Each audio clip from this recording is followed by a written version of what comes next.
Саламатсыздар ма балалар? Қазір бізде қазақ тілі сабақ. Біз өткен сабақта еліктеу сөздерді өткенбіз. Естеріңізге түсірейік қанекей, еліктеу сөздер нешеге бөлінетін еді? Дұрыс айтасыңдар, екіге бөлінеді. Қандай? Біріншісі еліктеуіш сөздер, ал екіншісі бейнелеуіш сөздер. Қандай сөздерді еліктеуіш сөздер дейтін едік?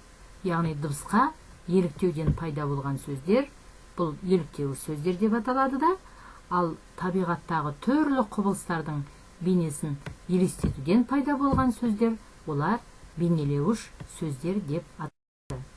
Олай болатын болса, біз бүгін сол еліктеу сөздер деген тақырыптың екінші сабағын бастаймыз.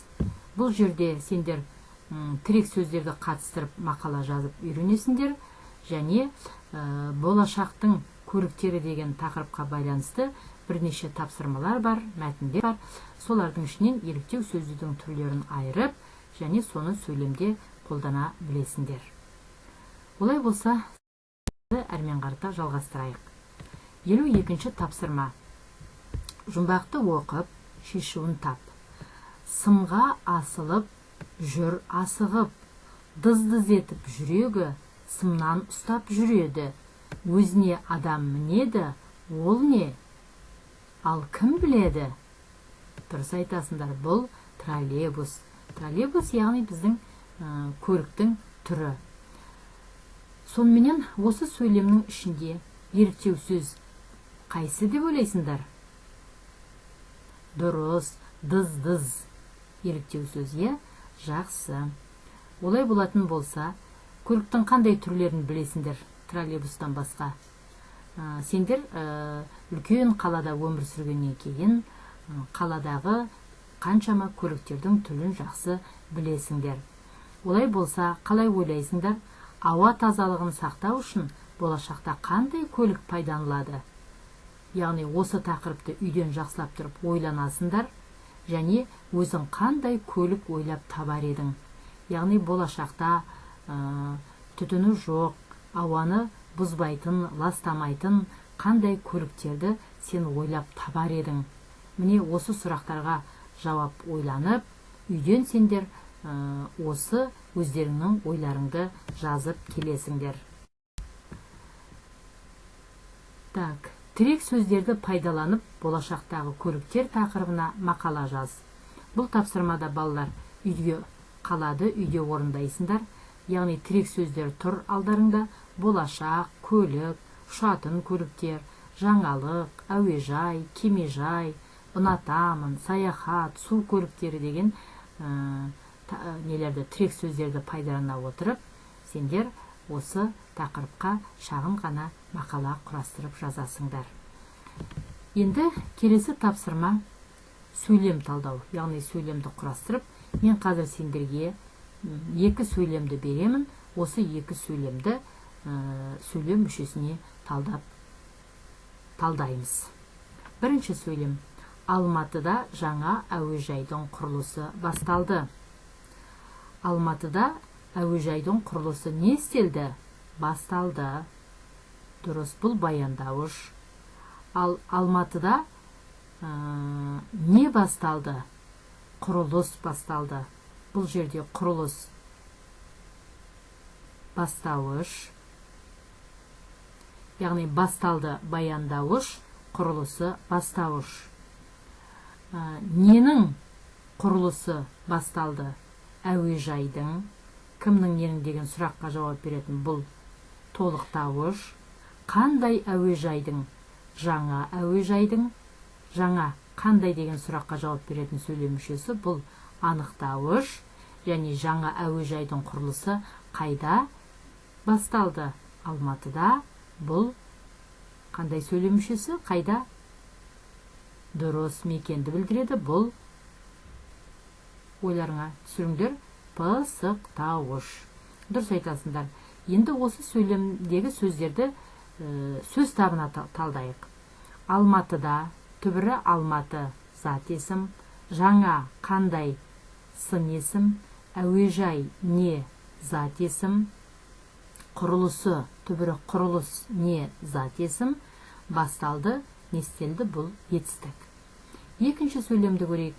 Балалар жаңа көлікті ұнатады. Балалар жаңа көлікті не істейді? Ұнатады. Бұл баяндауыш. Жаңа көлікті ұнататын кімдер? Балалар. Бұл сөйлемнің бастауышы. Балалар нені ұнатады? Көлікті ұнатады. Бұл толықтауыш. Балалар қандай көлікті ұнатады? Жаңа көлікті ұнатады. Бұл анықтауыш. Міне сөйлем мүшесіне бұл сөйлемді де талдадық. Енді сөз табына талдайтын болсақ. Балалар түбірі бала, кім, зат есім. Жаңа, қандай, сын есім. Көлікті түбірі көлік, не, зат есім. Ұнатады, яғни ұнату деген сөзден шыққан. Бұл не істеу? Етістік. Міне біз екі сөйлемді де сөйлем мүшесімен сөз табына талдап шықтық. Келесі тапсырма.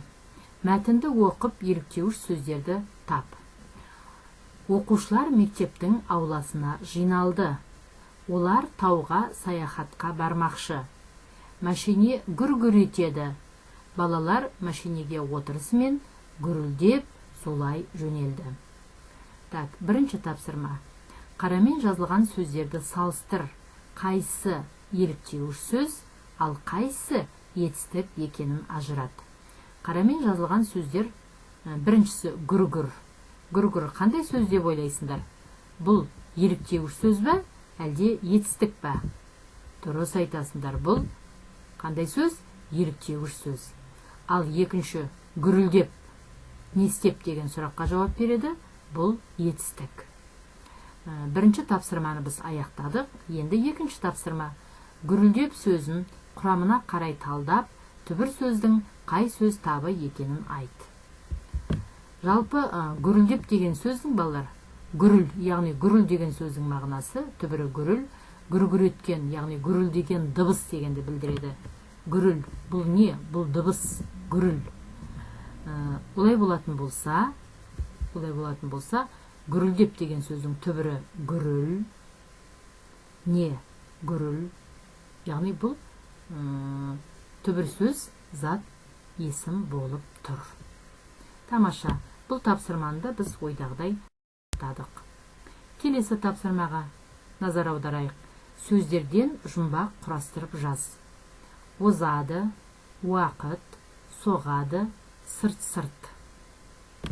Осыдан бірінші жұмбақ құрастыру көріп, қане қалай құрастырамыз? Дұрыс, тамаша, яғни сырт-сырт соғады, уақыт озады. Бұл жұмбақтың шешуі әрине сағат. Осы жұмбақтың ішінде еліктеу сөзді табайық. Қайсы еліктеу сөз? Дұрыс, сырт-сырт, бұл еліктеу сөз. Енді сендерге мынадай сұрақ қойып тұр. Ол дара ма, әлде күрделі ме деп сұрақ қойып тұр. Бұл әрине қандай? Күрделі еліктеу сөз. Себебі екі сөзден тұрады. Тамаша, мінекей біз шығармашылық тапсырманы біз орындадық. Яғни барлық сұрақтарына жауап бердік. Тапсырманы ойдағыдай аяқтадық деп ойлаймын. Енді алдарында ребус берілген. Ребустарды шешіңдер дейді. Қане, мына ребусты шешіп көрейік. Бірінші тұрған сурет. Ненің суреті? Кім айтады, қанекей? Бұл қазақтың ескі көлігі. Қазір ауылдық жерлерде әлі де қолданылады. Бұған ат жегуге болады. Бұлай болса, бұл сөз арба. Дұрыс, арба деген сөз. Және оған не істейміз? Ыңды қосамыз. Сонда қандай сөз шығады екен? Қандай сөз шығады? Арбаң, арбаң деген сөз шығады екен, е? Тамаша. Екіншісі. Жеті. Әрине мен шығарып қойдым енді алдын ала. Желп, желп деген сөз шығады. Міне осы ребустарды шешу арқылы екі не шықты? Еліктеу сөз шықты. Арбаң, арбаң деп қай уақытта айтады? Мысалы, бұл қай аңға қатысты? дұрыс, аюға қатысты. Ал желп-желп деген ол кәдімгі желпуш деген мағынаны білдіреді. Желп-желп, мысалы, соғады деген мағынада, иә? Осы екі сөзді қатыстырып, сөйлем құрастыру керек. Олай болатын болса, біз балалар бүгін еліктеу сөздерді аяқтаймыз. Ережені жақсылап тұрып, тағы да қайталап, жаттап алыңдар. Қандай сөздер еліктеу сөздерге жатады, оның түрлерін ажырата білулерің керек. Және үйде нөмірі 18-ші тестті орындап жібересіңдер. Егер сұрақтарың болмаса, мен сабақты аяқтаймын. Сонымен келесі кездескен